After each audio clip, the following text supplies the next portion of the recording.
নমস্কার বন্ধুরা, মাধুরী কিচেন হাউসে তোমাদের অনেক স্বাগতম। রোজই তো রান্নার ভিডিও শেয়ার করি। আজকে একটু অন্যরকম ভিডিও তোমাদের সাথে শেয়ার করব। দেখো, প্রথমে আমার চুল দিয়ে আমি স্টার্ট করলাম। আজকে বানাবো ঘরোয়া কয়েকটা উপকরণ দিয়ে হেয়ার অয়েল। দারুণ সুন্দর হেয়ার অয়েল। দেখো, প্রথমে আমি পেঁয়াজ নিলাম। পেঁয়াজ হচ্ছে নতুন চুল গজাতে সাহায্য করে। আর হচ্ছে জবা ফুলের পাতা চুলকে কালো করতে সাহায্য করে। আর হচ্ছে নিম পাতা। নিম পাতায় হচ্ছে অ্যান্টিঅক্সিডেন্ট কাজ করবে। চুলে যদি খুশকি থাকে সেটাকেও দূর করবে। আর জবা ফুলের চুল কালো করতে সাহায্য করবে। তারপরে দেখো, নিয়ে নিলাম কারি পাতা। কারি পাতাতে এমনিতেও তো একটা সুন্দর গন্ধ আছে। এর মধ্যে প্রচুর গুণাগুণ আছে। সবকিছু বলে তো বোঝানো যাবে না। তারপরে তোমরা তো সবকিছুই জানো। তারপরে দেখো, মেথি নিয়ে নিলাম। চুলটাকে সিল্কি করতে সাহায্য করবে, চুল মজবুত করবে, নতুন চুল গজাবে। প্রচুর, প্রচুর কিছু উপকারিতা আছে। তারপরে দেখো, আমি নিয়ে নিলাম হচ্ছে তুলসী পাতা। এরও অনেক গুণাগুণ রয়েছে। তার মধ্যে নিয়ে নিলাম কালো জিরে। কালো জিরে চুল কালো করতে সাহায্য করবে এবং চুল লম্বা করতেও সাহায্য করবে। তোমাদের সাথে কথা বলতে বলতে দেখো, আমি তেল নিয়েছি। তোমরা যে কোনো কোম্পানির তেল নিতে পারো, যার যেটা ভালো লাগে। আমি কড়াই বসিয়ে দিয়েছি। আমি 200 গ্রাম তেল নিলাম। তেলটা গরম হয়ে গেছে। তার মধ্যে সমস্ত উপকরণগুলো এক এক করে দিয়ে দেবো। প্রথমে দিলাম মেথি, কালো জিরে, তুলসী পাতা।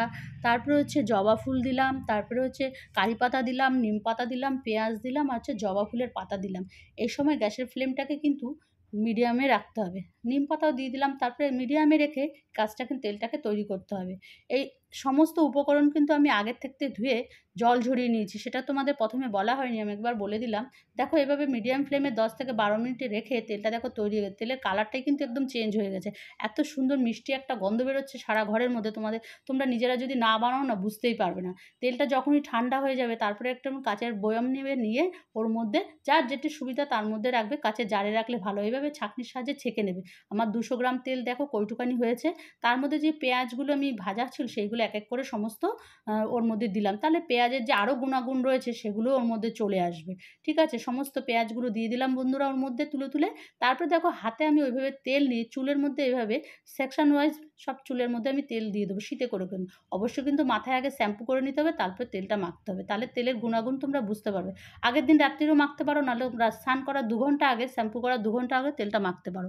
দেখো, তোমাদের যদি এই ভিডিও ভালো লাগে অবশ্যই একটা লাইক করো, শেয়ার করো, সাবস্ক্রাইব করে নিও। নতুন বন্ধু হলে অবশ্যই ফলো করে নিও।